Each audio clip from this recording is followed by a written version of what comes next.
And this is why shows should be one a week and not Hmm. streamable in one go, because you missed that water cooler moment. You missed that bit of everyone getting together, being able to chat about the show and theorize about it. And we've lost that with all streaming shows because you just watch it all in one splurge, and then other people haven't watched it at the same time. At the minute, most of us now are watching it on Friday because we don't want it spoiled. Yeah. So How Bloody appropriate you use the word Netflix. splurge. I have no idea what that is in reference to, With Jose. episode 4, for fuck's sake, dude. He spilled his seed on the ground. Come on, man. Oh, cold open. Hey. Ba-ba-boom.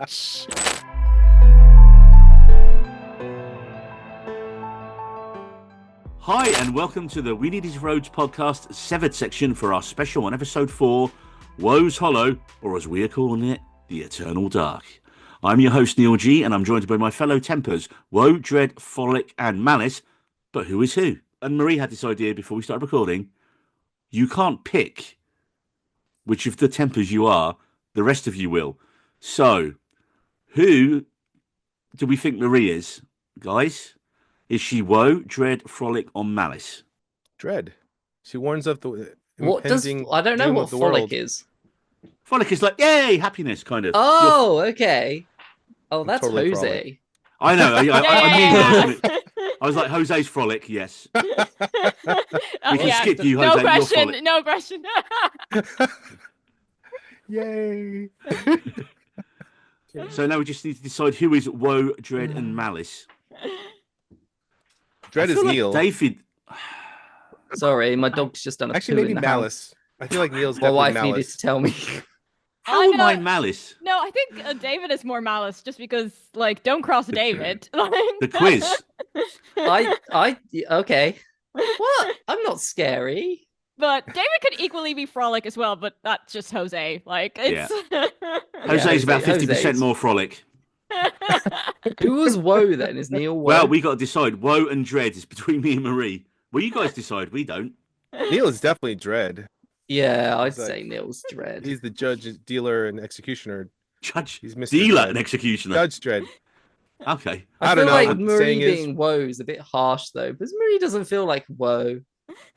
Cheers. No, But you've but got Woe in this based off context. process of elimination and being like, oh, you know what? I'll take Woe. I feel like Marie's more of a Malice. Okay. So we have Marie is Malice, David is Woe, I am Dread, and Jose is Frolic. And well, I guess I was wrong last week on last week's episode when I suggested that this episode was going to be a flashback episode with PT and Mark's first day at Lumen. Although I'd already seen this episode when I mentioned that in the last one because I was trying to throw you off the scent. David, you were in the last episode definitely reckoned. You go, well, you've spoiled it now, Neil, because and I said you guys are going to have to apologise to me because I gave you no hint at all that there There's was no going to way be we'd an know. orbed bow. Exactly. Yeah, there you go. You're not getting an apology from me. You know why? Because you're Malice. Because you're not a team player, Neil. It's all right. I don't like marshmallows anyway. Yes. So as we none of us predicted at all, this episode takes the innies outie for 2 days as they go on a Lumen-sponsored nature hike called Ortbo, an outdoor retreat team building occurrence. So first of all, Marie, do you need emotional support baked goods?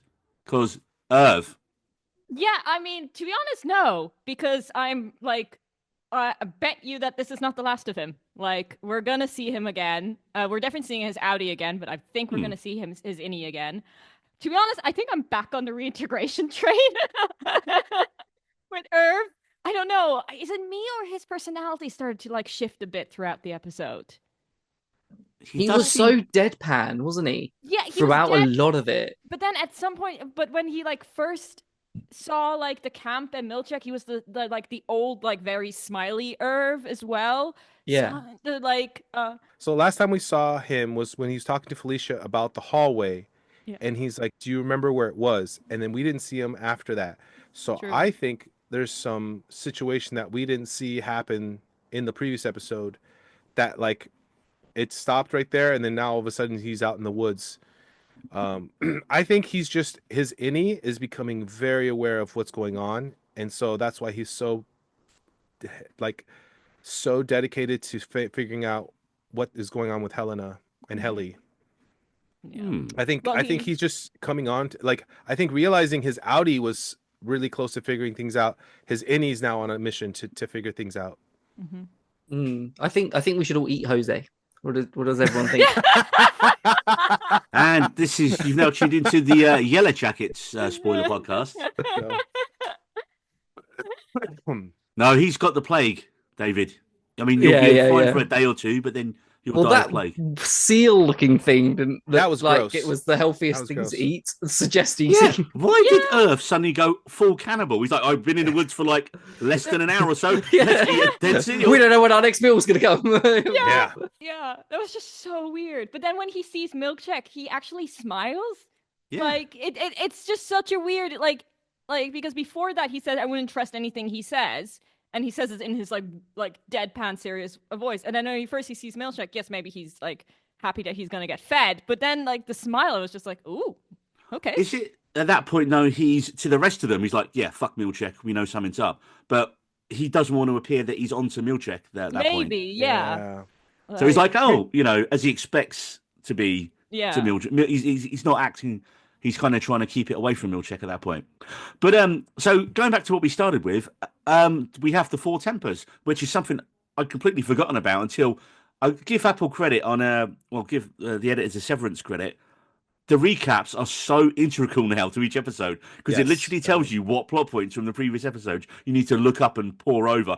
I was like, oh yeah, I remember something vaguely about the Four Tempers from the first season. Of course, then that explains the Frolic tattoo that the big dude has. It was like, what? Because when that happened, I was like, why has he got a Frolic tattoo? Oh, it's one of the Four Tempers. But obviously, 4 characters, 4 tempers. Who are the what are the 4 tempers for our main characters? Who is which, do we think? Oof, that's crazy. I don't know.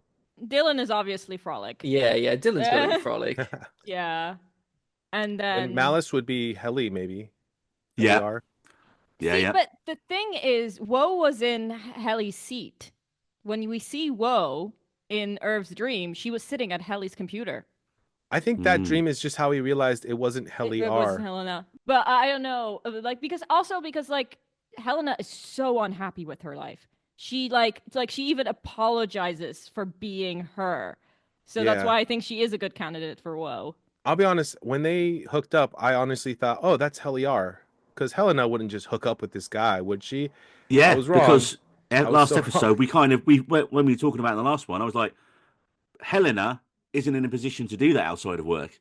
But Helly is freer. So if she can pretend to be Helly, she can do what she wants, which is obviously Mark in this case. But it's going to be an awkward conversation Mark's going to have in the next episode. Like, hey, Helly.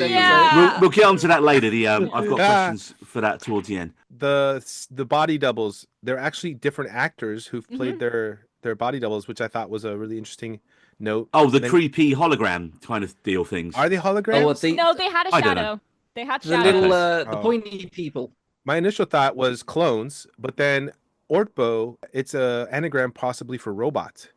And so they've had those robots from the house when they went to that weird house thing. Oh, the animatronic robots. So maybe they've advanced to the point where, and they're very limited movements. So it's like, and they're creepy as fuck. There was something so really David creepy. Lynch about it. Yeah. Well, you know, it reminded me of Us, David, Jordan Peele film. Oh, with the doppelgangers. Yeah. I thought of that too. It did. I went straight to Twin Peaks with Twin Peaks with it, like a little bit with the both absolutely spot on. I mean, now's the time, Jose. If you're ever going to watch Twin Peaks in your life, now is the time. Okay, so getting on to the tempers briefly. So I thought Woe is Irv after losing Bert and having nothing to kind of go for, and because this obviously he's where his story ends up at the end of this episode. Frolic, I kind of went with Mark on this because he frolics with Helena in this episode. I had Dylan Dread, and I'm not quite sure why, and Malice I had down as Helena because as Helena she really pushes Herb's buttons in this episode. Yeah, any other thoughts? Yeah, I would say Irv is more Malice, like he's set on revenge. Does try and drown. Yeah, exactly.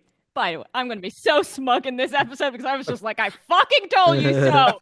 I knew pineapple thing. I knew it was foreshadowing. I fucking knew it. Like, That was, yeah. Man. you should have like seen me when that scene came up. I was just like, yes, I knew drowning was going to come up. Well, there was another bit earlier on where in the recap at the start, and it has a scene from season 1 with Bert and Irv looking at the painting of Woes Hollow and saying he doesn't like it. And he goes, well, why is that? He goes, well, he looks like he might slip. Yeah. And I was like, oh, again, it's just the thought that had they thought this out when they did that back in season 1, or had that painting commissioned, they was like, okay, we're going to do that. You've got Kobol's line because she's not actually in this episode, but there's a bit in the recap at the start. She reinforces what we all knew, that Lumen is lying to the Indians about everything. When she goes, the surest way to tame a prisoner is to make them believe they are free. So we absolutely know now that everything Lumen is saying to them is utter bullshit. Well, I mean, there's just, I mean, we already knew that, but then there was just that cemented it with the tallest waterfall line. Yes. Oh, yeah. It's just, like, Really? fucking, like again, she speaks the bullshit. It was just, again, so good because we were like, oh, because it was like a trickle, and it's like, this is the world's tallest waterfall. But of course, to them, it would be because They don't they've know. not seen any other. They've never seen. They've They never been would out not Never of be seen the- impressed, anything. No. Yeah. Like, were they? They weren't Also, impressed by it. I want to go back to your comment about making them believe they're free. One of the biggest theories they saw was, are they still in Lumen inside of a giant room? One of the things that I saw mentioned is this whole time they were in the snow wearing coats, but no one ever says they actually are cold. So is it just cold enough so they're not sweating their asses off like us? Well, Earth mentions about I almost froze to death. Oh, okay. Yeah. But to be honest, it did cross my mind. My question is, how did they get the Audis there? Like, it's just, and also like get them all dressed because they didn't own those clothes. Those were like very specific clothes as well. Yeah. Yeah, that gets dodgily creepy now, then, doesn't it? Exactly. So it's like one of my because like obviously the whole thing with them like when they get to Lumen is like the timing so they don't run into each other. What did they do in the forest? Actually, they did mention that they were coming in at timing because Mark said, hey, yeah, I was on the ice and I came up here. Yeah, but Mark And was then- looking out on the ice, so he would have seen like Audi Irv walk to the middle of the ice and then get turned on. That's Like no, because he would have been coming up the maybe mountain. the time is coming up, but like Mark spots him right away, so he was like there. Yeah, Perhaps that's just more a thing of the narrative that we just didn't need to see those scenes. I'm not just That's saying. I'm just like thinking like what did the Audis do? Well, what I love is I love the idea that the show starts with Earth literally on thin ice, like, Oh yeah, and of course the show opens with that shot on his face, and then it ends with the shot on his. I mean, reversing. it's like it's the Jaws shot, isn't it? It's like the full on. Too Is hot. it a bit too It's hot for you there in Yeah, hold on. Yeah, Take this but off. Florida, even Jose. that, because like then like all Audi Earth would have to do is just turn around and just see like a half-drowned woman behind him. like because he doesn't walk far, you could still see them in the background. Oh, I tell you what made me laugh as well when they walk up to the cliff and they see the TV and VCR again. Why is it a VCR? And I love the basic DVD menu on it. I was like, wow, I have maybe used that once or twice in the past. I did see that in the song that the VCR was playing was the same melody that what's her name?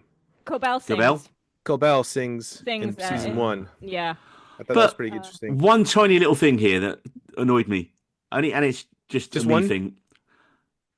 Where are the power leads? I wondered that. Where'd they plug it in? Yeah, why is it plugged into? Yeah, Maybe they don't Yes. need to plug it in. No, that It's got a battery. because it's now. all fake. It's got double A's. They're not really there. They're in the Matrix. They're on a holodeck.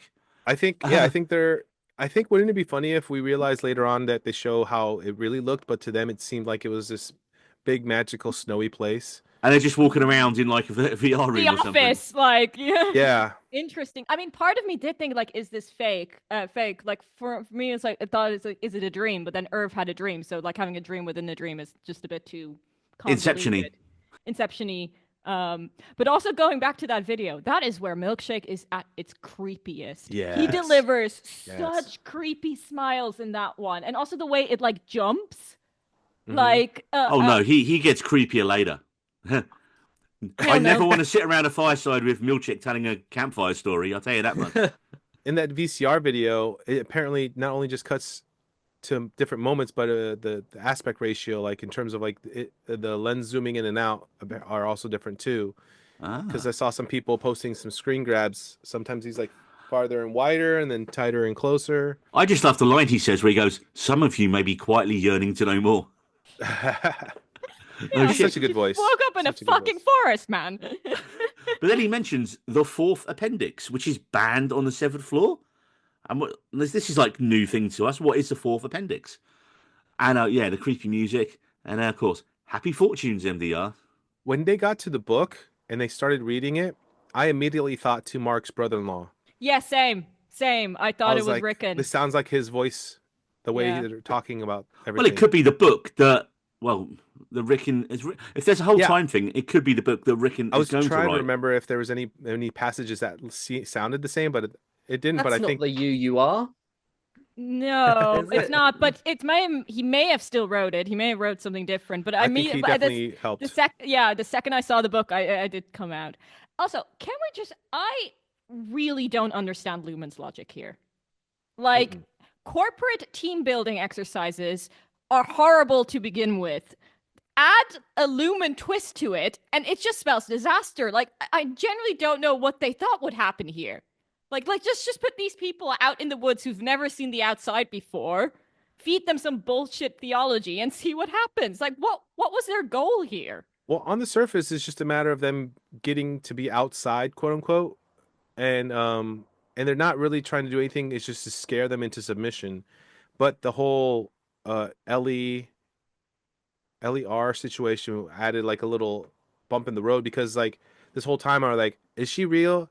Because like Irv, other than that, he was fine. He wouldn't have attacked LER, but like because of that one little hiccup, this whole trip got screwed up. You know. I mean, it beats. I mean, I remember we had a little crew trip back in the day, Jose. And do you remember the train trip in Alaska? Yes, that was fun. I actually made a video of the crew trip. It was one of our photog's birthdays, and we literally took a train in Alaska up into Canada and then back down again. But everyone was so hungover and still drinking on the way up there that literally on the way back, most people were just asleep. Yeah. I might share that again someday because that was a brilliant video. It's a beautiful video. Yeah.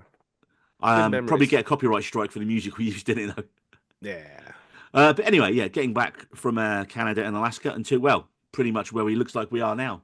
Mm-hmm. But we haven't even got up to the intros yet.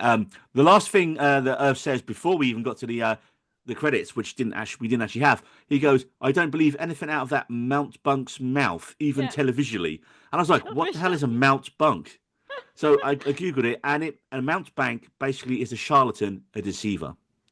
Yeah. Yes, the way they use Now we know. The way they use vocabulary in this show is so wonderful. Yeah, we're learning so much. We're like learning new ways to insult each other as well, which I love. Fetid moppet is just one of my insults of the year now. Yeah. It helps being English as well. It's like really handy because, fetid moppet, you can just put the emphasis on it. It sounds like a classic insult. And it was funny because obviously episode 1 we didn't have titles, and we had the new titles in episode 2 and 3, and then episode 4 no titles again. It was just like we were out here for the whole episode. If you watch like good TV over the last 20 years, whenever there is a show that takes place in a snowy forest, it means someone is going to die. And you can Fargo season, any of the seasons of Fargo, they always take place in the snow. But the most obvious one straight away for me was the Sopranos episode, Pine Barrens, which is held up as one of the greatest episodes of that show of all time. It was directed by Steve Buscemi. I think it was actually one of the first things he ever directed. He's not in it. Wow. He was just a director. And for those of you who haven't seen it, it's an episode where they've got two of like Tony's guys have killed this Russian mobster, I think, or Chechenian commander. That's it. He's a former Chechenian, and they've got to take him out to the woods and bury him. And they drive out to the woods, and it's just the two of them the whole episode. And they open the car boot, and he's not dead, and he punches one of them, and he runs off naked into the woods. And then he manages to get away from them. And then they're like, "Yeah, he's still alive." We shot him a bunch of times, and he's still alive. And it's like freezing in the woods, and they're like, he goes, "Well, just finish your job, find him, and get him dead." And then they find out the guy's a former Chechnyan commando called, I forget, he's got some really cool nickname, and he's killed like over 80 people with his bare hands, and he's like built for this type of stuff. And then suddenly these two gangsters are absolutely shitting themselves. And as you get through the episode, you're just waiting for him to jump out and go for them, and it never happens. It's just them huddled in the car, like bitching at each other and like on the verge of absolutely murdering each other all night until like the morning turns up. But it's such a just. And again, any time when it's a welcome show to out, the Sopranos welcome to spoiler Sopranos special episode. It just really made me think of that. This really threw me out of it a little bit. Helly's hair color, it looks blatantly different. It went brown and red a lot, didn't it? Yeah, I noticed that. It kept going, yeah.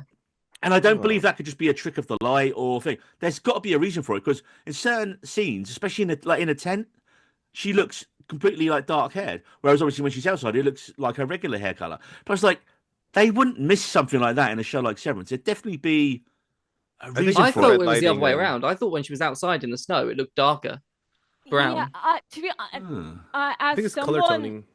Yeah, to be honest, as someone who's like worked on film and TV, that is the one thing that like gets overlooked, especially when like they're shooting, because those were inside and outside scenes, so it's probably they shot them weeks apart, and that but still continuity should, especially on a show like this. Yeah, but hair continuity is so difficult. Like, I don't know. But to be honest, Mark's hair looked very emo in the tent as well. But I don't know. Maybe that for one thing, I'm like, yeah. I felt like emo Mark is his outie.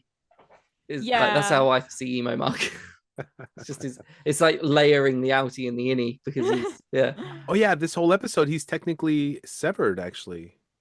Or not reintegrated. Reintegrated. Yeah. So this episode he's reintegrated, and he just hasn't gone through the entire process yet. But when he saw his ex-wife, because when he's having sexy times, he has that flash, doesn't he? Yeah, that was really interesting. I completely forgot until that moment. Well, before we get to sexy times, we have to get into the Scissor Cave and talk about the book, the fourth appendix, and this is where we start getting the narration of the book.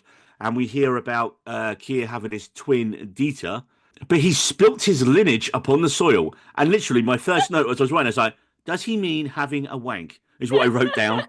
And then, yes, thankfully, Helly confirmed it a couple of scenes later. Yes. I would surprise you guys. That is one thing I did not pick up on. Really? No. Oh, my goodness. I'm gonna not say anything to be not gross. I mean, we've all been there, haven't we? We've all. Anyway, David, moving on. Irv questioning Mark, saying he doesn't trust. So he's trying to find allies. Irv definitely doesn't trust Helena, and he's just kind of seeing who he can trust here. And he's like, the whole googly eyes thing was brilliant. And of course, the other bit, when they see the dead seal, there's like, maybe that's just what it looks like. Because, of course, they haven't seen what something that is dead looks like. Yeah. Mm-hmm. Well, they haven't seen anything but goats and humans. Didn't look like anything but a big blob to me. Like, maybe a walrus tusk in there. Why would they think it's a seal, though?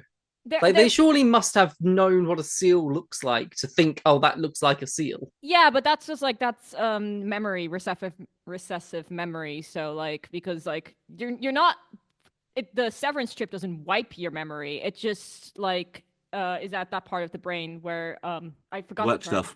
Term for it, but when it's like personal information that gets wiped, but like generic memory stuff, it's why they like.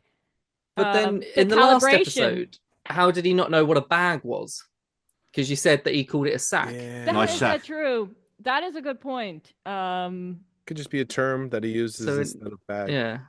Did no one need the toilet on that long walk they had? Because I was like, where's the toilet? And admittedly, they clearly did put that line in, because the first thing Milkshake says when he gets there is, and the outhouse has 4-ply toilet paper. But I was like, that was a long walk. They could have just gone al fresco, you know. It's easier for guys. Yeah, exactly. I've never heard of the term al fresco. You have what? It's in like all natural in the fresh air. Like when you were running through that tunnel and someone went, Jose, there's a bear, and you ran screaming into the night back in Alaska. There's a video, Jose. I've sent a video. We've think we all did that for peed in the fun. woods. Come on, mate. Everyone's gone for a pee in the essentially, woods. yes. Yeah. I was just saying I never heard the term. It's But not as easy for girls, by the way. Just saying. you can use a funnel, but yeah. The shiwi, you mean? The shiwi, shiwi, yes. Okay. Man, we're going so off topic.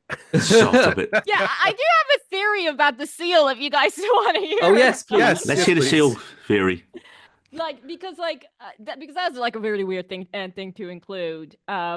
And like the first, of course, the first thing that like popped into my brain is environmental damage. Like there's something there that's like bad. And then another thing that like I remember that Lumen controls the water, so there's something in the water that's harming the wildlife and killing it and making it rot. So, but other than that, I'm completely oblivious to what the seal meant or whatever that was. Was it something intentional though? Because everything that they came across was intentional for them to find. So was it an intentional thing for them to find, or was it just there? You know, How much of it is intentional, and how much of it is like a goat thing from season 1? We're like, this will be cool. Let's put a dead seal there. And then next year they have to go to a lake of seals. I don't know. With all the dead seals, I don't know. But here's the thing, right? You have been a permanent innie, so all you know is working. Why would you sleep at night? I mean, admittedly, Yeah, it's the first time they've ever slept. yeah. How would they know what to do? Yeah. And I guess that's the whole thing about, I guess this is what I would do, that part of the information. Yeah, like the human body remembers. Again, they're not completely reset as people. They're not babies. Yeah. To be fair, only Dylan, Milchek, and Miss Huang got to sleep anyway. Well, no, Irv slept outside. Irv slept outside. Yeah, I had some weird fever dream. Yeah. Before we move on, I have to say, copious luxury meats. Yeah, then we get the scene with Helly and Irv where she comes in and like she's like, "Oh look, I made you a snow seal." And then Irv's like, that was so cute. And I was like, but in this scene, you're kind of like, is she there to question Irv? And he kind of turns it around on her, really, doesn't he? No, she was trying to make amends, but yeah, or no, throw off suspicion off her. Yeah, yeah. And again, it's one of those scenes like in the previous episode with Milchek and Natalie, where the acting is all just in the eyes. There's very little actually said, but oh man.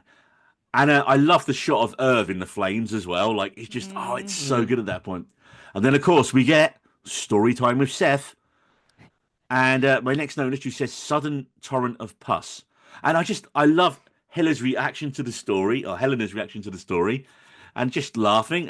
Is that just because she knows it's a load of bollocks and she can't keep her faith? If it hadn't been, like, confirmed in this episode, that would have cemented to me that's Helena, because she heard this and she was just like, this is fucking bullshit. Like, well, I think she comes essentially from a cult, and so I think because of the action she had when she laughs, it's because she's like, yeah, this is a culty thing, and I've always wanted to laugh at this, but with my dad around I couldn't. So I think it's her allowing herself to break free as well. I would disagree. Because I don't think she knows it's bullshit, because that's just something they feed the innies. I don't think the outies, like the Egans, believe that shit. That's just, like, as you said earlier, a method. No, that's just a method. Well, I think some of them do. Like Milchek and Cabell are definitely like devout. Yeah, but that's a whole other, like, the Egans, like, you know your own family history. Like you would know, like, top of the Scientology tree. Yeah, exactly. They basically know everything and thing. And I think she was more laughing about it as like, oh, I can't believe they're believing this bullshit. But again, because like in that scene, Milchek takes a story as complete fact. I forget what the line is. There's a line he says about, this is the handbook. This is, This is what happened. And I really want to know what the next story is. I really want to hear about Keir and the thieving nanny. We need this book published. I mean, they published Rickon's book, so we'll probably get this one. And hey, we often laugh at what we don't understand. Now, do you think the marshmallows were tainted? Or like, no. I just feel like Milchek was really fucked off, and he's like, I'm going to burn the marshmallows. Fuck you guys. That's another thing that stood out to me, because, like, once again, the innies, like, get no choice of their food. They eat whatever Lumen gives them, so, like, to them... They eat luxury copious meats. Yeah, but, like, that's, like, maybe the first time they've had it. Same with marshmallows, like, they can't just pop to the store and buy themselves marshmallows. Like, that's probably the only time they can have marshmallows. And again, when he burns them, everyone is in shock except for Helly in that scene, because she's just laughing it off because she can have marshmallows whenever she fucking wants. But for the innies, it's honestly is something being taken away from them. And there's so much menace as well in the way Seth just like Milchek storms Seth. off and is like, good night. He gets butthurt really easily. Oh, Where was his tent? It was off. Yeah, we didn't way see up from his the main or area. Miss Wang's. No. I mean, it did take them a while to get back. Well, Miss Wong was gone after that scene completely. Yeah. And then Milchek just appears out of the forest. And then, of course, we get when Irv just calls Mark and Helly out on their bullshit as well, which is brilliant. Like, stop making googly eyes at her. You're using your pupils to make love to her while your outist wife rots. That was such a good line. First of all, you're making love to her that's with your rough. pupils is like my favorite thing ever. But then also, like, just while your outies line rots, just like, yes, Irv, you're my man. Oh. But then, obviously, Helena fires back with, well, it's because he can't see Bert again and he's lonely. And you're like, Oh, damn. yeah. That And then, of course, the only bitch. correct response to that is, fuck you all. Oh, it's 3 against Yeah. 1. And Irv storms off into the night. Although I know that's a plot point, but I didn't think it was that cruel. It was just, it was a little mean, but he was being very mean in the beginning too, with his comments. I don't know whether he was being just mean to be mean or he was doing it to try and get her to Go, I think he was- Goater, yeah. Like, Yeah. Goater, Yeah. is that the word? No, what's the Goater. word? Go, Goater. Go, is it? Hey, go I'll go with her. it. Goater. It is I now. was goad her. Goater, yeah, that's the word. But it's goat now. Yeah, It's goat now, yeah. because I figured he's a little butthurt. Irv is a little butthurt, but he's being aggressive because he's trying to figure things out, and then she's just like, hey, this is what's going on. You don't have to be jealous, But I didn't think it was cruel, as what Irv said. But at the end, when he's like, Helly was never cruel, I'm like, wow, okay, that's a good observation, though. Because, Helly was never really that aggressive at them, so to speak. She was just trying to fix her situation. I mean, now we move on to sexy times, and again, the fact the way she looks at him when he zips the tent back, and he was like, okay, it's definitely on. Oh, it's happening. Oh, yeah. I love the red and blue contrast between them having sex and Irv just out in the snow. The constant Yeah. red and blue. Yeah, freezing to death. Oh, and of course that brings us to Irv's kind of little nightmare. I mean, holy shit, the Bride of Woe. That's she's out of the ring. I mean, Marie's already like traumatized, I can see. Yeah, I know it was very obvious, but the jump scare got me. Like, I'm me too. Thank you, Jose. Thank you. I'm not my own because, like, Yeah. I was like, oh, Jesus. Mrs. jumped, yeah. yeah. Yeah, Like, the I'm horror not- professionals were like, yeah, normal, on par. Glad I'm not on my own in this. Yeah, because I don't do well with tiny zombie brides. Yeah. She's a little dwarf. She was quite cute, Although, actually, I thought. It's funny because I saw the behind the scenes. She's an Yeah, average sized the woman, actress. She has the same size. She's just normal. normal sized woman. Yeah, And she was like, oh, go to my channel, subscribe. I was like, oh, no, you ruined it, the illusion now. Because then when we've got Earth looking at the computer, if you were looking, I was like freeze framing it and going through all the words on the screen. And they don't directly spell out Egan, but all the words are there. All the letters are there, sorry. And it's just that close. And then, of course, I missed it the first time. Second time I called it. It basically turns into her face yeah. as well. So that's when he puts it together in the dream that, oh, wait a minute, Helena is an Egan. And then you have your creepy demon child jump scare. But so we get to the next morning and Helly and Earth have disappeared. Why does Helly go to the waterfall though? she's having a moment because I think that's actually a place she's been to before. Kind of like when they go to the house. That's something she was there. You could tell in her face she was just kind of reminiscing. I think I immediately saw that.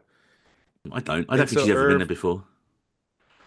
That Maybe or she she's just wanted time to herself because it's hard having to fake who you're being Yeah. constantly. She's just like, I'm just going off on my own for a bit, take myself Yeah, well, out. She practically she sexually assaulted a dude. So, like, it is. He didn't know who he was sleeping with. He Like, just faked Yeah. who she was, but I Yeah. wouldn't say assaulted because it was very consensual. no, it was consensual. It would between be him and- like if your twin sister, Exactly. or not your twin sister, your wife's, if your wife had a twin sister and then your twin sister, identical twin sister, and then that person was like, I'm going to have sex with you instead, but pretend to be your wife. Okay, I didn't Exactly. know That that would was not be considered okay. assault, but yeah. Yeah. Oh yeah. This brings us to Earth trying to drown Helena. And I just love the way the scene starts. It's like, hey, kid. Like, he's so nice as he comes into her. And then, oh, what are you doing here? Well, what are you doing here? And I was like, it's on. It's on. Yeah, I don't think he was really gonna drown her, but he was just like, "You're gonna show us your real true face." Well, he's figured out she's an Egan, Yeah. and Yeah. when he's just drowning her, he's like, "She's an Audi. She's a fucking mole. I'm gonna kill her, Mr. Milchick." I was like, when she finally breaks, she's like, "Yeah, do it, Seth. For fuck's Do sake, it. Seth, just or something. Yeah, Just do that it." threw me off. And the way, man. but still in the way he says it, yes, do it, Seth. Like the fucking celebration Malice. in the way he says. I was going to say malice, but it's like no, it's him being proved right. He's like, fuck yeah. Yeah, I think no, I'd say malice. Yeah. Yeah, so that's where the malice is in. Yeah. And then his sister, and then obviously Milchek says on the radio who he's raiding to, we don't know. Remove the Glasgow block. Now this is very important because this brings us back to it's a picture from an earlier episode where we see the different commands listed, and we have Beehive, Branch Transfer, Clean Slate, Elephant, Freeze Frame, and Glasgow Block. Now, apropos of nothing, I want to go through those and see if we can figure out what the hell we think they are. Beehive. I reckon that could be a way to control everyone who is severed at once. What do we think? Yeah. I mean, last seems week. reasonable. I think that's the hive mind thing that we were talking about. Yeah. But that's the thing, like, because I spoke about the beehive last week because I thought it was the hive mind. But then with Glasgow, all those are connected to Severance. I'm assuming because it would make sense they'd be in the same folder. So I think I was dead wrong on that front. So I think it's more like controlling them all at the same time as well now because I think it just relates to severed people. Yeah, because it's a system function. Yeah. That's what it says. Yes, yeah. My stuff is on the other ones. I think Clean Slate just wipes everyone's Yeah. any. I feel that's pretty information. self-explanatory, that one. Yeah, I Reset. think this is what was hinted at in the last episode with Helena and Cobell scene when she goes, Yeah. "Why don't we reset?" And that's perhaps then why Cobell is against losing her memories because obviously she isn't towing the company line in whatever she's planning. So Or she's already lost memories because Yeah. she's been Yeah. she was very interested in reintegration in season 1 and trying to get Mark to remember Miss Casey with the therapy sessions. So again, this is someone I thought of. What if a clean slate could be used on someone like Irv? So you just put Irv back in again with a clean slate. He'd have to go in on his own somewhere else different department. because everyone Yeah. else would know him. But it may have been already happened because he knows of the elevator. Yeah. How many times might have this already happened to them there? Yeah. Yeah. How many times it's like they go, no, it's like I'm trying to think of what other show or movie I've seen it in where they keep trying something and go, no, it hasn't worked. Right, hit reset and we do it again. It happens Good with the good Place. place. The Good good place, Place. yeah. Good place and free body problem as well. Branch transfer.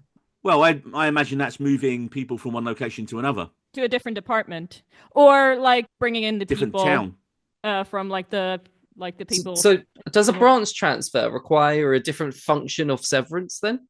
Because what would be the difference between clean slate and branch transfer? So I why think would this would be a branch transfer of them being on the lake? so what taking physically person from one location to another surely wouldn't need a system function, and clean slate is starting them from scratch. So Yeah, what I would think- branch transfer actually? Well, we might be dead wrong on all of these, but for Yeah, me, I think it would be like the middle point that you're you're already an employee and you get transferred different departments. And for that, because you're not meant to know what the other departments do at Lumen. Like they don't because they're trying to like create that rivalry. So like basically you made the decision to be severed. It's like getting a promotion and then forgetting what you did beforehand.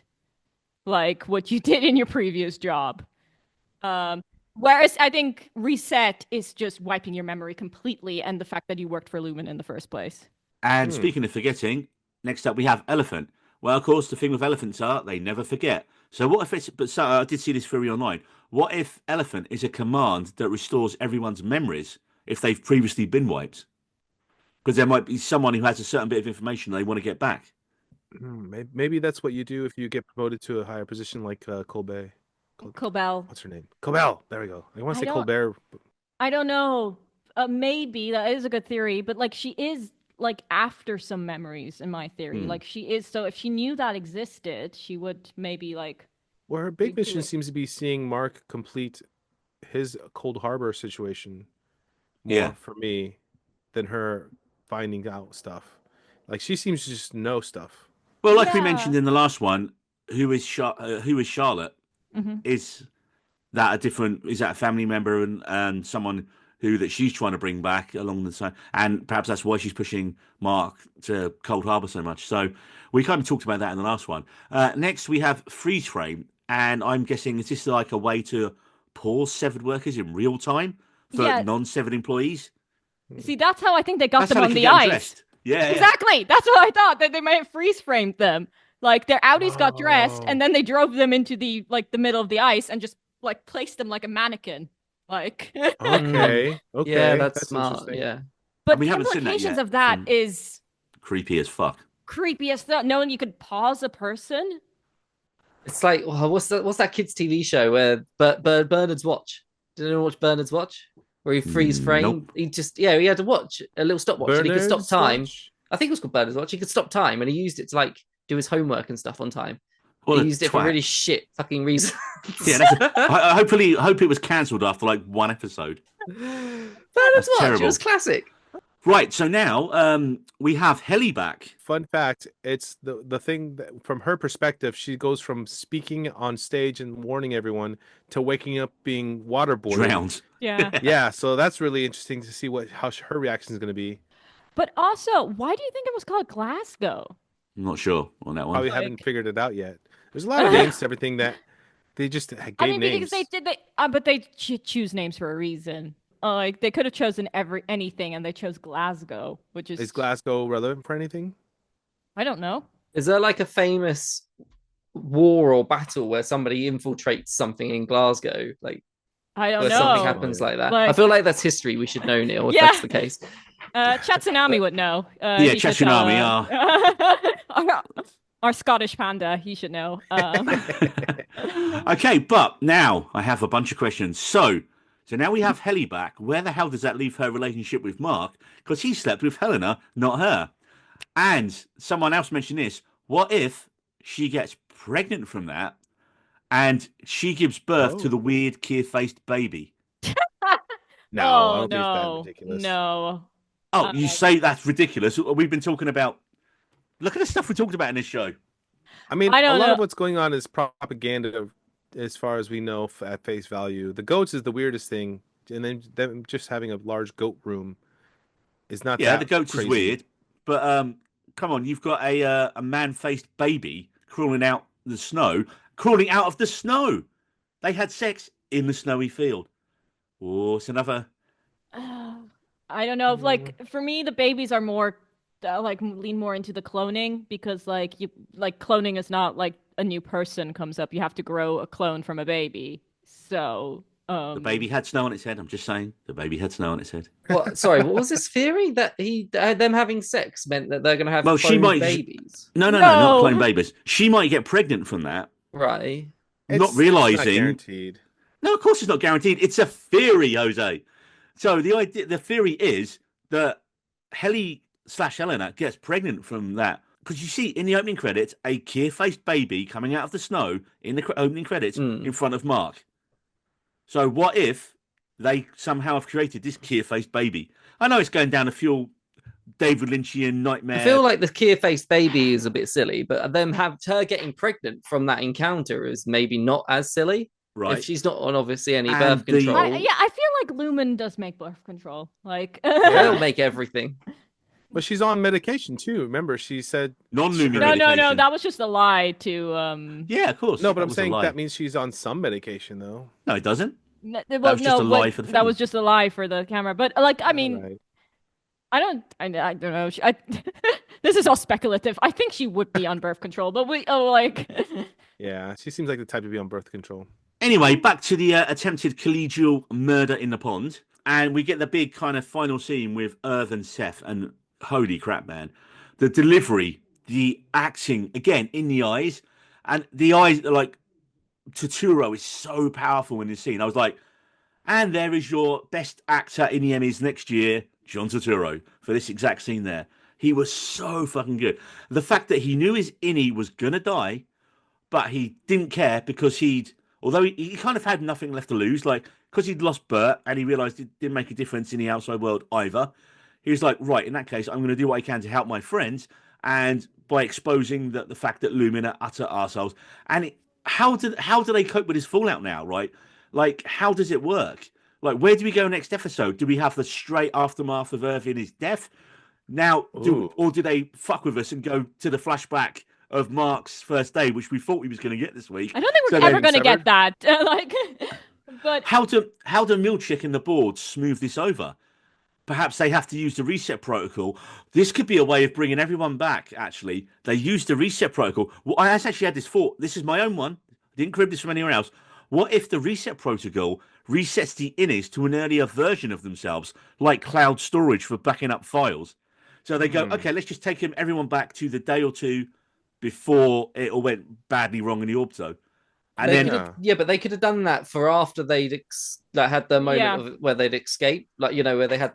They could have done that after season 1 finale and just said, "Oh, let's have them forget that and go back to 3 weeks ago." You know, perhaps they thought just lying about it was a better way to, perhaps feeding them the lie of, "Oh yeah, we're going to give you everything we want," was an easier lie than just hitting a reset button.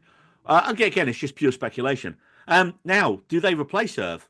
Do they bring back one of the other newbies from the first episode? I hope not. I hate change.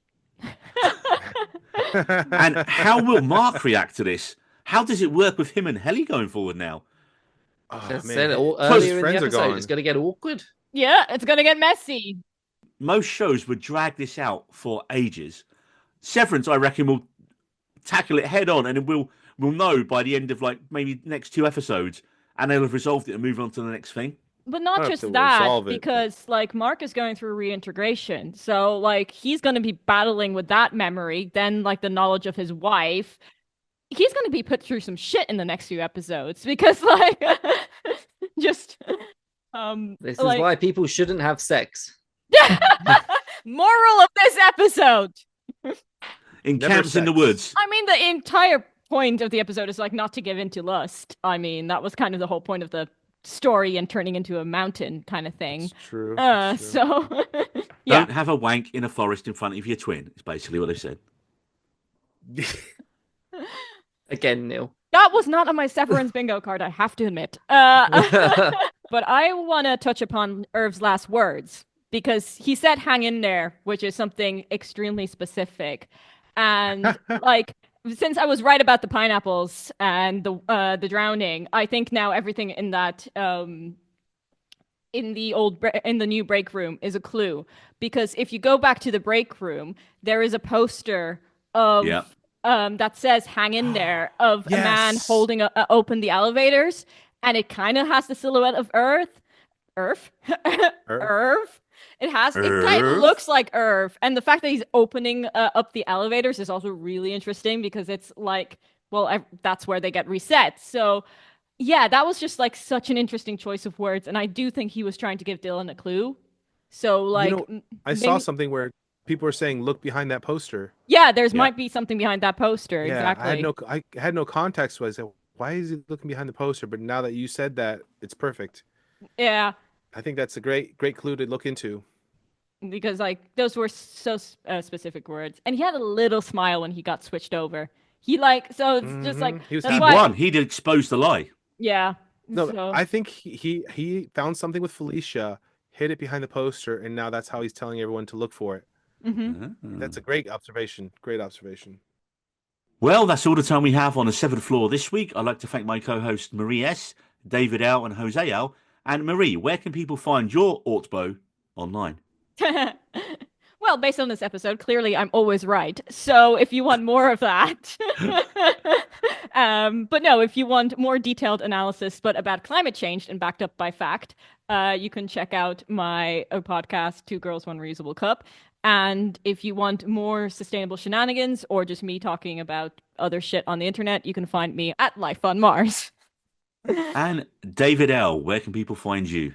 On Instagram at We Needed Roads, and on Blue Sky at Long D at Blue Sky. That name is going to get you turned into a mountain and a forest, David. Do never go in a tent with David. Never go in a tent with David. I'm pitching tents all the time, apparently. Moving on. Jose L, where can people find you? You can find me on Instagram at Jose Lopez Photos, just for fun, quick portraits there. And my wedding photography is on jlopezphotos.com. No photography of Jennifer Lopez's weddings or personal life. I think we both just have like we both didn't think about our names, Jose. When we popped out of our parents, we should have chose better names. Yeah, I should have really told them, like, Jose is not the greatest name for Lopez. Bearing in mind there is going to be a pop star around the same time, an actress who's also going to be shortened to J-Lo. No, but Jose didn't have a choice. David, you picked your Blue Sky name, which is basically verging on the pornographic. It's my name, Neil. Long D. It's my name. My granddad was called Richard. Aw, Sadly, I don't your know if that's family true. has like We a know weird this. sense of humor. It's a fact. My granddad was called Dick. Everyone called him Dick. His name was Dick Long. Dick Long. And you can find me at Needy Broads on Twitter. Because fuck you, Elon. We're still never calling it what the hell you are. Oh, sorry, that's President Elon now. First Lady Elon. First Lady Elon. First Lady Ellen. And I've seen that being used. you know what? It's getting so cold out here, we can't actually think straight. That's what it is. Yes, you can find me at Needy Roads on Twitter. You can find me at NeilG78 on Instagram. Because for some reason, our Severance episodes are blowing up massively on Threads. So, hey, if you see us on Threads, give us a follow because loads of people are for some reason. I don't know why. Threads, it's a thing. Who Well, knew? because Twitter is shit, so we should probably maybe Threads? Threads. Yeah. Not Threads. the 1980s documentary in the UK about nuclear war, which is one of the most terrifying things you will ever see in your life. Right. I believe that we're done for the day. Well, we're not. We're just going to go back to our tents by ourselves, everyone. By ourselves. Not wander off into the night. Don't follow me. Don't worry, I'll just spill my seed onto the ground. We're not going to wander off into the night, almost die of exposure as these scary demon ladies. So, until next time, may His mercy follow you into the eternal dark.